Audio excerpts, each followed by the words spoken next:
more when they had Edgar, so you can look at it a bunch of different ways. I think the drafting has improved. I don't know if that's necessarily going to be enough here, but I think that's where it starts, and Bro is going to keep their play-in spot. Yep. Also handy that you don't have to face off against Life Esports, T1, Genji, KT, or Nongshim, as well as BRION going to be the first ban here as we dive into the draft for our final Rise game of the season. That's right. Technically, we will still have the matchups, but we won't be in the Rise group anymore. I hope you guys do take this time to say goodbye to the Rise group, the Fries group, the group that we have all fallen in love with for its boundless culture and impact that it's had on our hearts more than anything else. We will miss you, Rise group. Okay, let's get into it. We'll have them again like halfway through next year probably, so. That's true. I mean, you never know. Maybe we're just going to have a different format every year from now on. Yeah, it could be something different. I wonder what's going to happen in like 2037, you know? We have 8 groups. Yeah, it's going to be like a million different groups. It's like one team plays themselves, actually, just for the entirety of the season. So Annie's going to get taken, even though Wukong was banned as first pick. We have discovered it was not Wukong Annie that was strong. It was just Annie. Aha. So that is unsurprising. The Pantheon is given up because they take the Annie instead. So that's going to come through. The question is with what? If you want to put closer on Ahri, you could throw a curveball and go for that matchup. You already know the Annie is there. It can be a favorable matchup. Could instead just take Jarvan. Yeah, we call this the bear trap. Because you can put Tibbers in a cataclysm, theoretically, if he's standing on top of the target that you're targeting. Yeah, that certainly could happen. We call it a bear trap. I kind of want to call it the bear trap. As the Orianna going to be picked alongside it. This is something we've seen many, many times. All right, bro, no. They're like, okay, we kill Teddy. That's the plan. We're drafting for killing Teddy. Okay. Pantheon can't necessarily do that as consistently, so I'm going to get the Jarvan in.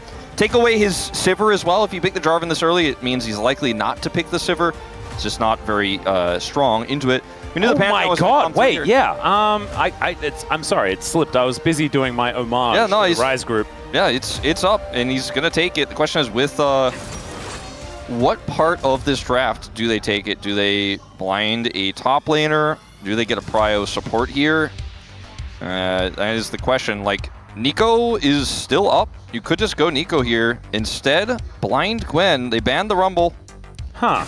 Blind Gwen is kind of interesting because Morgan has actually been pretty good at the Aurora that is still up and available, but the Ambessa is another option that we've seen sort of rise in priority. And Morgan looking bored about the fact that, I just get to play Ambessa again. Ambessa, I think, was coming in no matter what, because game plan is kill Teddy. And so that's what they're going to aim to do. Kai'Sa needs to be banned from DRX. I think that Hype would be happy to lock it in here with this draft. To, again, kill Teddy. That's the game plan. We'll see whether we get a Nico look in. I think Nico 100% gone too. Yeah, Polo's had some ups and downs, but the Nico has been something that the bros have utilized in the past. And getting some Wombo in there, certainly going to be powerful. But the Poppy, going to be the first one to leave. Bard banned away. Nico's gone now. So, taking those off the table. I think the Kai'Sa ban still really makes sense here. And I would advise DRX to ban it. See whether they do actually go for it here, or whether it is going to be staying in the realm of supports. Yeah, we could see something like Lucian instead. Rakan, Alistar. Yeah. Rakan, Alistar, the supports they're looking for. And if you want to have the counter matchup, okay, well, we're just going to lock Corki. Okay, well, this is similar to Kai'Sa. Very safe, but also follows up very easily, does a ton of damage, and is one of the strongest AD carries on the patch for lane dominance in the 2v2. And speaking of Lucian, there it is. And it's going to be one heck of a chase down composition. And like DRX are really representing some powerful stuff. Yeah, every single time Teddy plays Lucian, man, you know he's just waiting to avoid the engage and then clean up the fight. It's happened so many times this season. As there's the Palu Rakan, was not banned. They weren't going to take it away with the Lucian pick, so the Rakan feels great here with their comp, but also gives you the sustain to trade with the Lucian in the 2v2 lane. Yep. I actually feel like the lane is going to be quite okay for the bros. Feels good for them, and all of this comp for Bro is don't fall behind early, team fight at every opportunity, and always hold control of the dragons and try to take fights using the dragon to pull DRX in. For DRX, they have a side lane threat in this Gwen, so if you're not in control of the dragon and the Gwen is side laning and Teddy's chilling and pushing mid waves, then you're not winning the game. And the long term for the draft for DRX, in my mind, is way better. And they have the consistency of the Annie engage that's so terrifying. And then Gwen Pantheon is scary because the side laning Gwen has backup, basically no matter what, all the time. Yeah, this is the semi-global is actually absolutely terrifying. As collecting the DRX balls. That's definitely a very cool Shenron that he's got going on there. That's very cool. Yeah, not bad. Not bad artwork there at all. Man, and also, this is a bit of artwork as well. This particular draft for DRX, how they managed to get all this priority in one draft, not looking down the barrel of an Aurora either, as Morgan did go with the Ambessa as the response this time. But they're going to have to put their money where their mouth is on the Rift. Let's get into it. 시간사의 흑백에 오신 것을 환영합니다.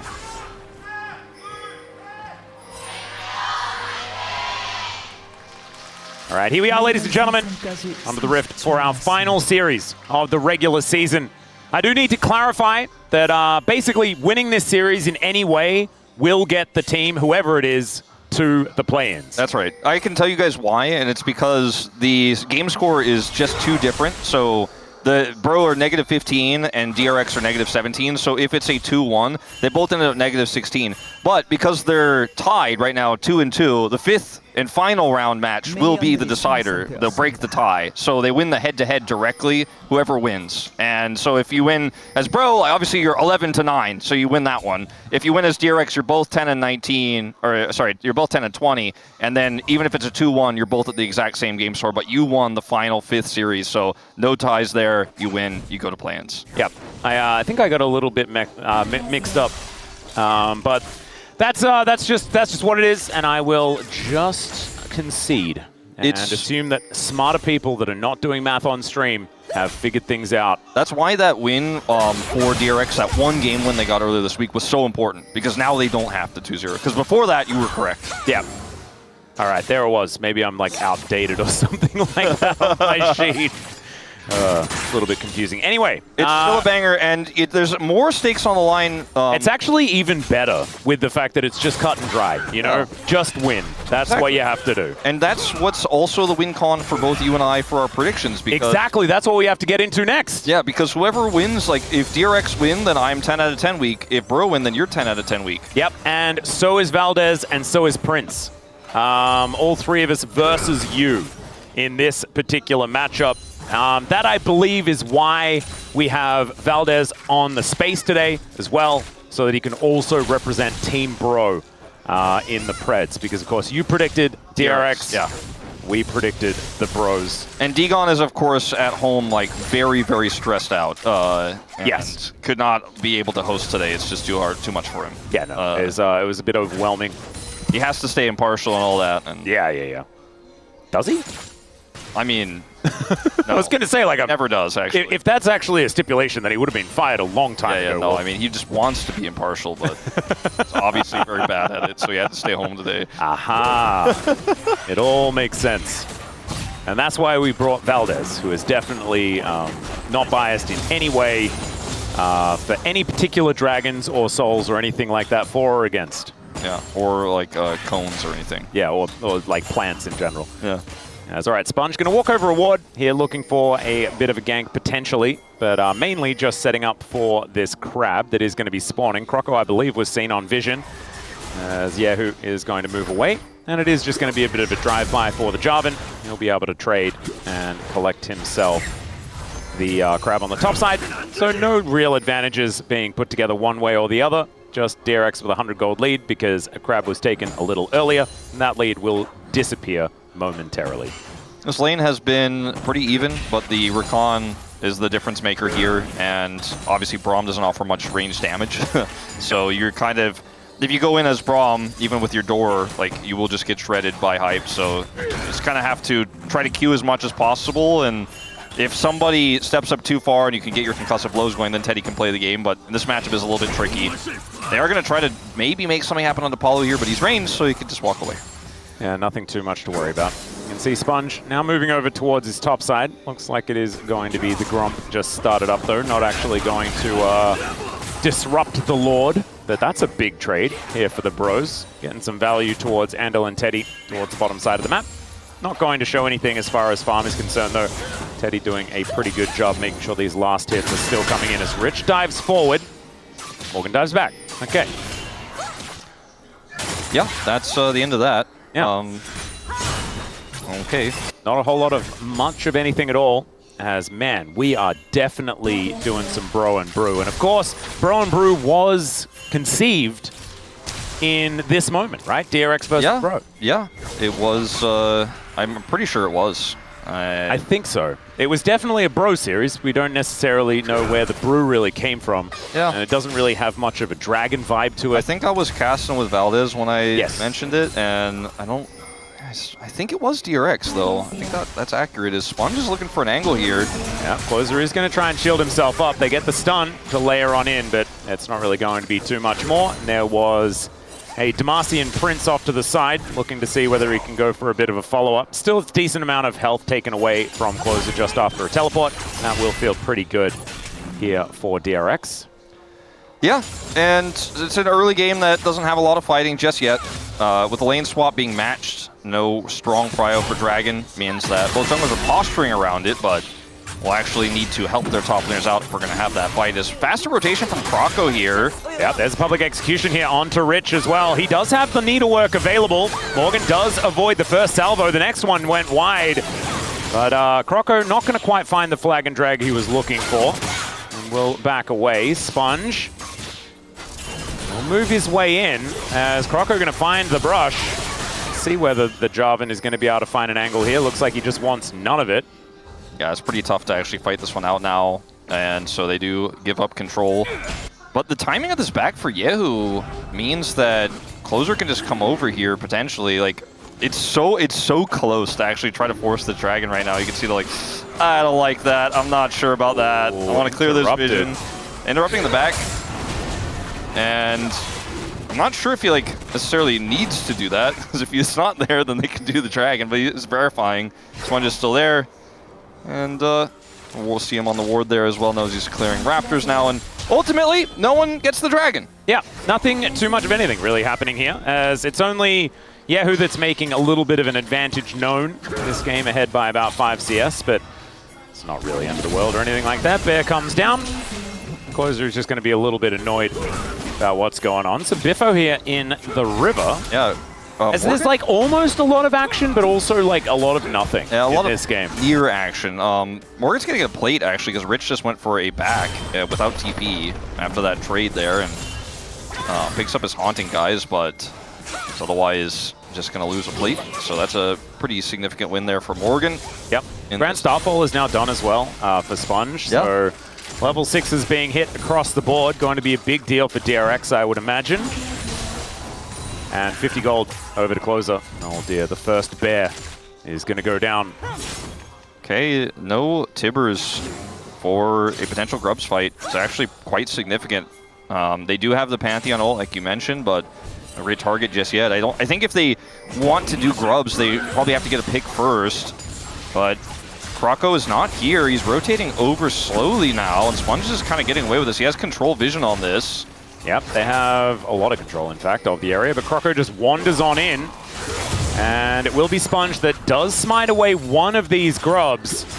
Won't have that available for the next one, though, as Croco will be able to secure that, and then just runs away. So Sponge coming back in, should be able to lock in the last one.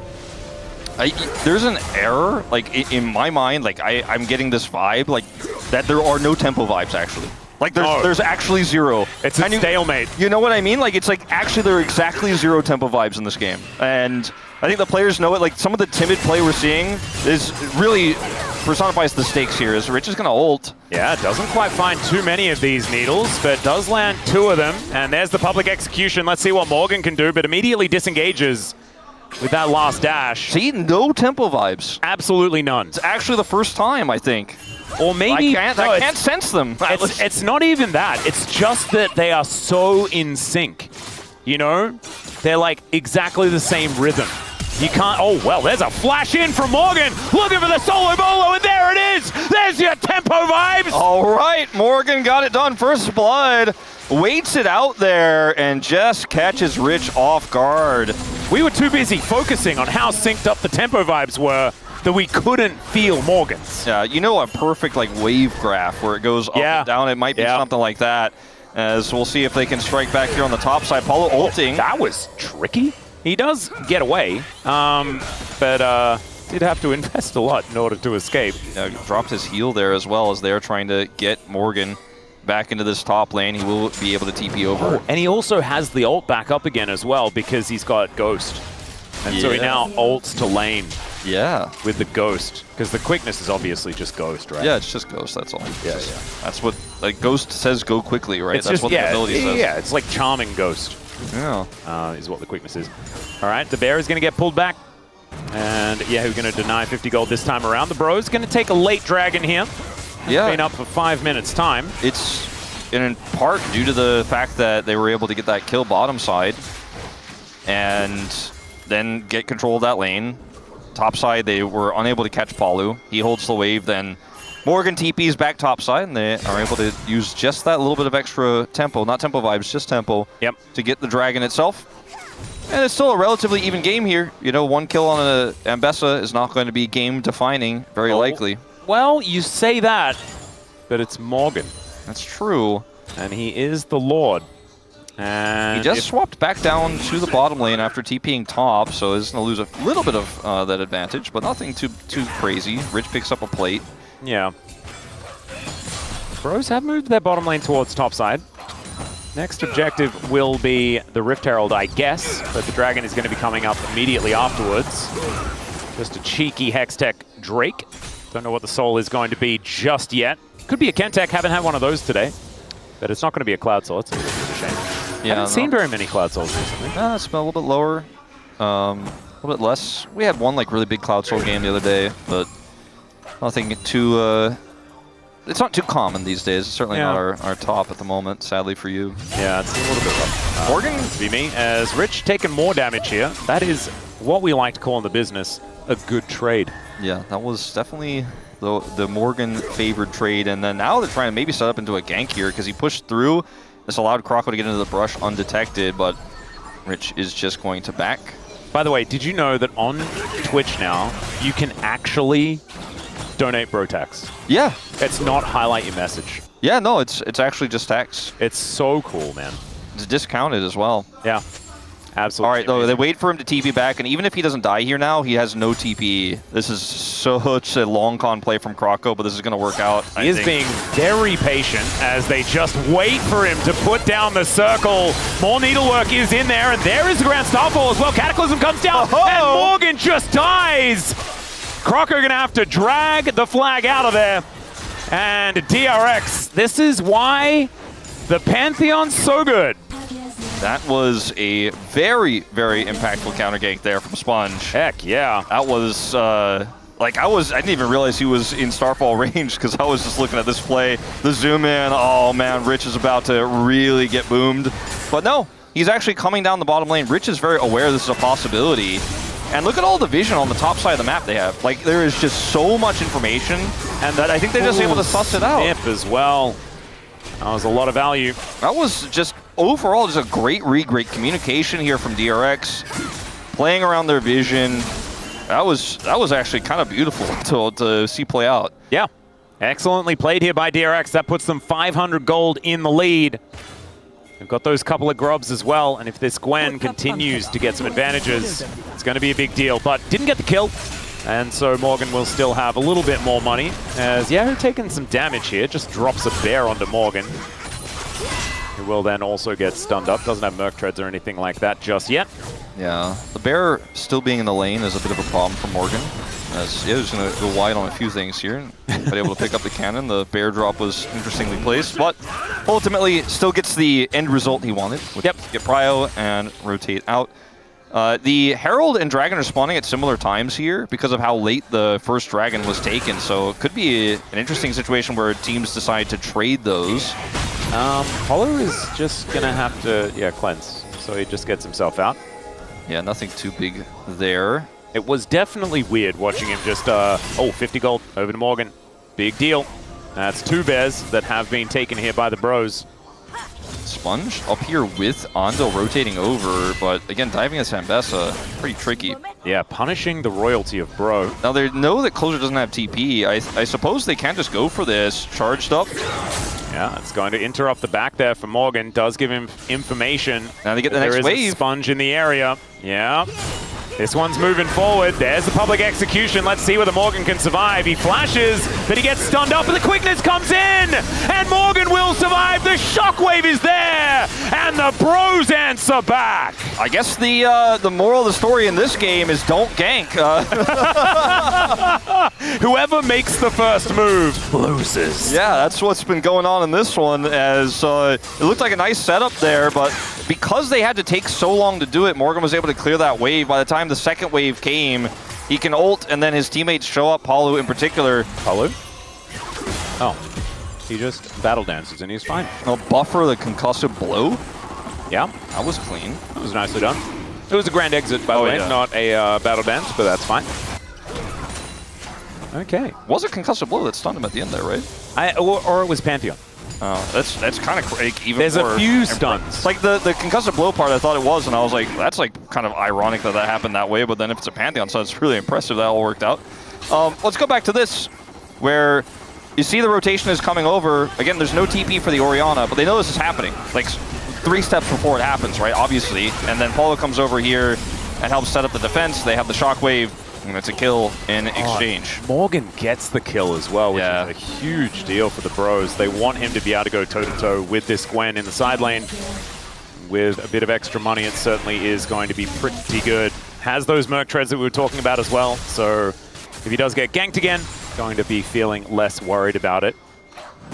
And this game continues to be incredibly close. Double Dragon goes to Bro after that defense. They're on the top side. It is Ocean Drake, so not the most high value for really either team here.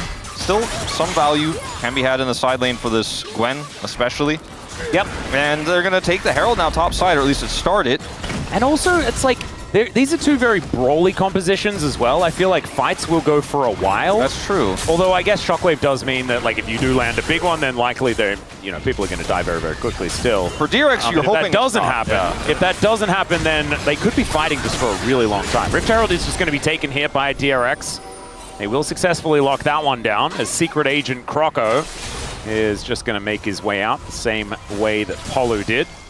And speaking of following Polu, they're just going to go back home. Yeah. So they just get this, not like necessarily traded for the Dragon. It felt like because the Dragon was taken, they had the better setup, so it feels like a Drake trade, but not like at the same time, just to make it clear. But they end up getting this, which is pretty massive for DRX. A lot of power in this, and we haven't seen a real 5v5 team fight. We haven't seen that objective fight that Bro is wanting, because DRX just have tried to avoid those, right? They gave her both Dragons. They successfully slowed down the first Dragon. And Teddy's on 2 items now, and the solution is starting to come online. And DRX, I think, still happy with the situation, especially because it is that Ocean Drake and not something like a Hextech or an Infernal or even Mountain. And they're going to get that charge here in the mid lane and look for the turret take, and they will get it. So I think DRX in a pretty nice position right now. Sure, the gold is basically still dead even, and the game is very close, but DRX feeling comfortable right now as Yeho for the flash. Yep, flash bear is going to come on in. There is the stun as in goes Polu yet again and finds the quickness to save his mid laner. This guy is actually just an ambulance, man. Yeah, has his Mikhails at the ready, and he is fixing problems everywhere right now. Yep. This is like a hyper-speed paramedic that's just getting around. Nice double knock-up here as make it a triple. I guess a quadra. As now Hype making his way forward. Finds a lot of damage onto Yahoo. Yeah, there's no saving him this time around. Another knock-up comes through as Croco continuing the aggression. Hype, what was that flash? That was absolute insanity. But it might actually work out here as the culling is not going to land. The flag drops. And so does the Braum. As Morgan teleported in to try and get in on the action, but it was already over. Yeah, he's just not going to be able to have any fun here. He will be able to rush this turret down. He did want the minions, so there that is. That is going to be Feats of Warfare over to the bros. Next objective gets Feats of Strength. Absolutely. Bit of a trade there. Rich is going to be able to get this turret because Morgan TP'd down. This fight is, like in the initial part of this fight, you're like, okay, that was nice. DRX were able to, or Bro were able to get out, but then DRX just stay around here. And there's really nothing to fight for here. They just really wanted to get a pick. They really wanted to force here, but Bro were like, no, our comp is really good at taking these scrappy fights. Thank you very much. The flash from Hype, yeah, that was just like, I like the vibes, right? Like, I'm playing aggressively. I just don't know whether it was even a little bit necessary. I think he really wanted to be a little bit further away from where he was at that moment. And so he... Yeah, I guess. Yeah, that's true. He wanted to be in very melee range when he took down Sponge to send a message. As Morgan going to get slowed down by the Winter's Bite, but he's Ambessa, so he does not care about that even a little bit. That flub from DRX really hurts the momentum they had in this game. Still have a lot of control over the bottom side of the map right now where that third dragon is going to spawn. They're going to go ahead and take this turret out. Rich getting a lot of money. Got that top turret, gets this one as well. So he's still behind in the direct matchup, but this Gwen is hitting turrets, which is where you want to be. And DRX, again, full control over this objective. Flanks could be a problem. Yeah, Croco on a great angle here. Handel puts up the door. They can't wait for that one to wear off, though, as he puts them in the Cataclysm and leaves them there. Let's see whether this is actually going to work out, though, as Hype is free hitting. And there's a public execution, the Shockwave, the Ambessa Oriana combo. That is so sick from the bros, as Yahoo's going to go down. That's a triple for the Corki. And that's what he was doing when he was flashing into melee range. He was sending a message that he's going to pop off this game. 5-0-2 on the Corki. Yeah, we've all seen the Otacon take. We've seen the Otacon with Drake. Palu's trying to... Yeah, what about the Otakagen? Yeah, the double. The good old Otakagen. This is something from ancient times. I mean, this is going to be the feats of strength that you talked about for the objective. They do end up getting both because Paulo holds that aggro. Speaking of Paulo, the beginning of this fight looks really rough for him. Like, he ults and he's not finding anything, gets locked down by Sponge, and they get the double knockup. It's what happens next year with the Shockwave combo that's pretty insane. The Tibbers value relatively low there on the Morgan because he's already gotten done what he wanted to get done, and they just clean up the fight. And Teddy just doesn't have a front line anymore. He's not able to play. Like, he's the target they normally want to be killing, but if you can actually just front to back and blow up the front line that quickly with a really nice combo, then Teddy's like, I'm alive, I'm ready to fight. Oh, well, there's nothing I can hide behind. Yeah. And at the beginning of the fight, his culling just went into a crater because Croco went in with the Cataclysm, immediately flashed out of his own one, kept the fight sort of in limbo, ate the entirety of the culling that just went to Narnia, because there was no way that he could actually get through the terrain without dashing into a Cataclysm, which I don't think you want to do. No, not a good idea. And so it was just kind of checkmate for the Lucian as far as his ult value is concerned, and afterwards, Bro just had more utility. Kind of crazy. It was really impressively played, plus Croco on this job, and I'm starting to realize why the Pantheon was left up, because I imagine they probably just thought maybe Jarvan is just fine. I think that Jarvan is a more reliable ball carrier and is just in general able to get better access of backlines than Pantheon can.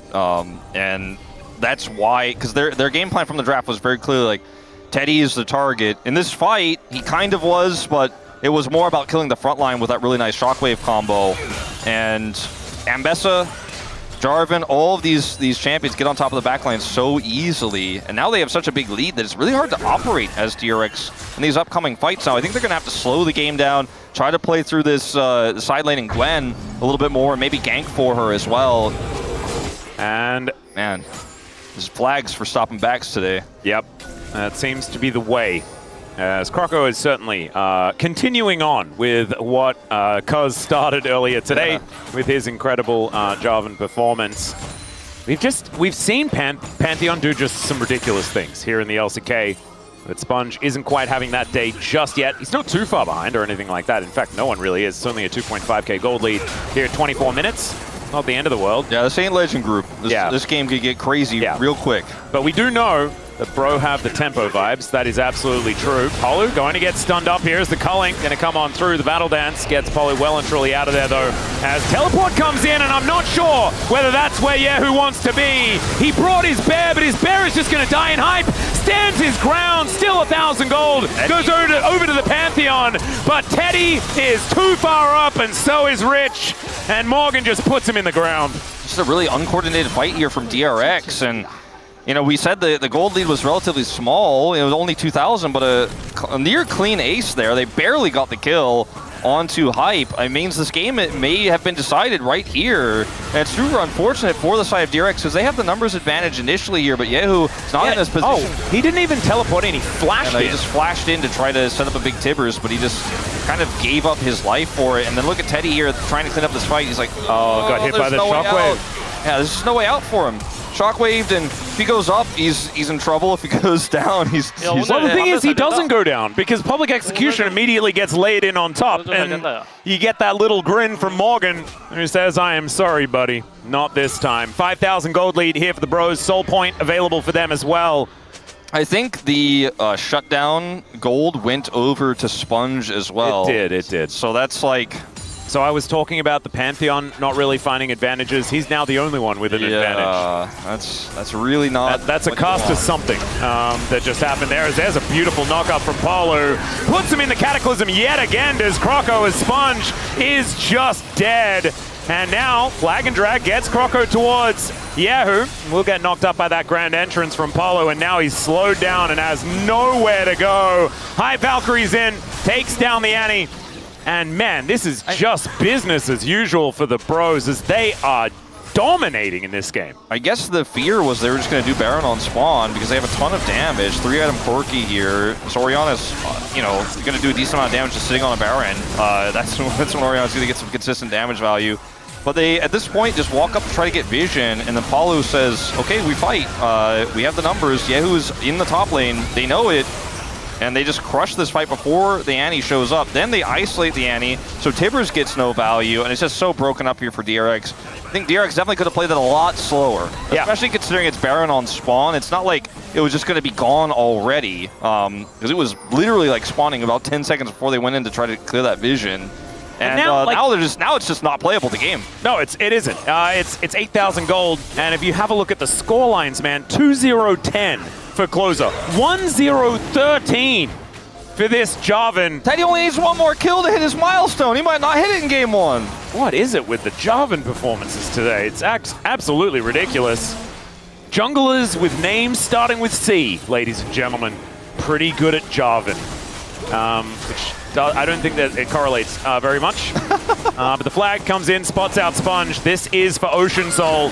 As Rich, the first one to dive in, the Grand Starfall comes down, but Croco says, that's my dragon. Polu is just going to quickness them all up, and Croco going to be able to put Rich into the Cataclysm, finds the Flag and Dragon. Morgan gets the follow-up. They take down the Braum. Teddy's still standing, but he's in melee range with an Ambessa, who just dashes forward, takes him down, and it is destruction here. A clean ace and the Ocean Soul here for the Bros. Bro. And that will be game over. Yeah, Bro just demolished DRX again. And some of these fight setups for DRX, I mean, earlier I was watching the fight setup being like, ooh, this is a little bit iffy, it's not great.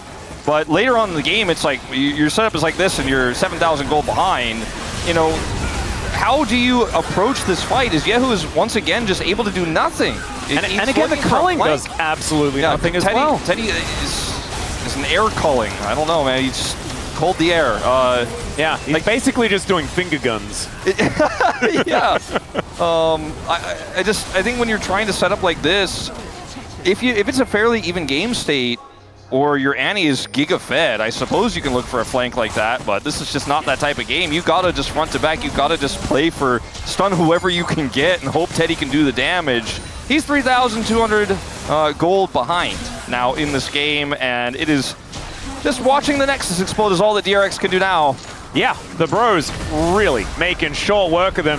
Things were close until they absolutely were not. As there's the last-ditch effort here for DRX, but it is not going to be enough. The Nexus turrets, the first to fall as Sponge's health bar just evaporates. He has to limp his way out of there. Rich, not going to be so lucky as Teddy gets hit by one attack dissonance and just dies pretty much. The Nexus is going to follow suit, worth the same as a Tibbers, as we know. And the Bros get themselves up 1-0 in this series. And it's looking good for the play-ins.